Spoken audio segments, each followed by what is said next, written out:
Jimwell Pacquiao muling lalaban sa undercard ni Pedro Taduran versus Perez.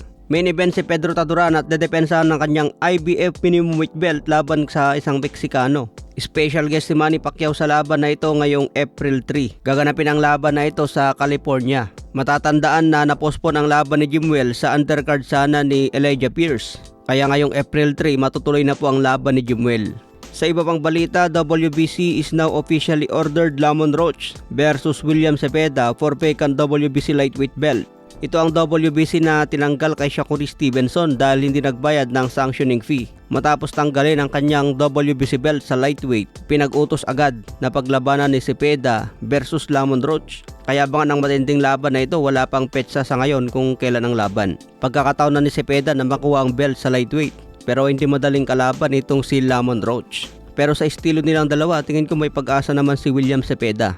Matatandaan na naging tabla ang laban ni Lamon Roach kontra Pitbull Isaac Cruz. Samantala Bruce Carrington hindi siya naniniwala na superstar na si Inoue. Kung gusto raw ni Inoue na sumikat pa ang pangalan, kailangan niya magpakitang gilas sa Amerika. Kailangan daw niya labanan itong si Bruce Carrington. May kartada ngayon si Carrington na 17 wins, 10 KOs, wala pang talo. Hawak niyang WBC featherweight belt. Kaya kung aakyat si Inoue sa featherweight division, nakahanda raw si Bruce Carrington na itaya agad ang kanyang titulo. Magandang laban ito kaya abangan natin ang pag-akyat ni Inoue matapos ang laban niya kay Junto Nakatani. Marami na agad ang nag-aabang kay Inoue dito sa featherweight division. Kung hindi naniniwala si Bruce Carrington na malaki ang pangalan ni Inoue, bakit niya ito hinahamon mga boss? Lumalaban pa lang si Inoue ngayon sa super bantamweight pero ito na ang hinahamon niya. Dapat ang hinahamon ni Bruce Carrington yung kapwa niya champion sa featherweight para unification ng belt. Para pag-akyat ni Inoue, madali na lang ipunin ang titulo. Sa ibang balita, Paulie Malignaggi nagbigay ng reaksyon sa pag-akyat ni Mario Barrios sa 154 pounds. Sabi ni Paulie, pagkain lang daw si Mario Barrios sa 154. Sobrang minamalit ni Paulie Malignaggi ang kakayahan ni Mario Barrios dahil sinabi nga niya dati na ito ang pinakamahinang champion sa welterweight. Ngayon kung aakyat na sa 154 pounds, talagang pagkain na siya.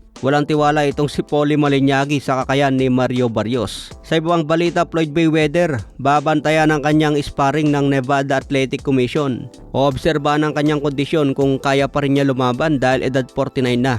Layunin ng Nevada Commission na siguraduhin kung kaya pa ba ni Mayweather magipagsabayan ng suntukan. Pero hindi naman nakikipagsabayan ng suntukan si Mayweather mga boss, defensive at counter puncher ito. Kaya bagay talaga ang kanyang estilo sa kanyang edad ngayon na 49. Okay mga boss, abangan na lang po natin ang next update.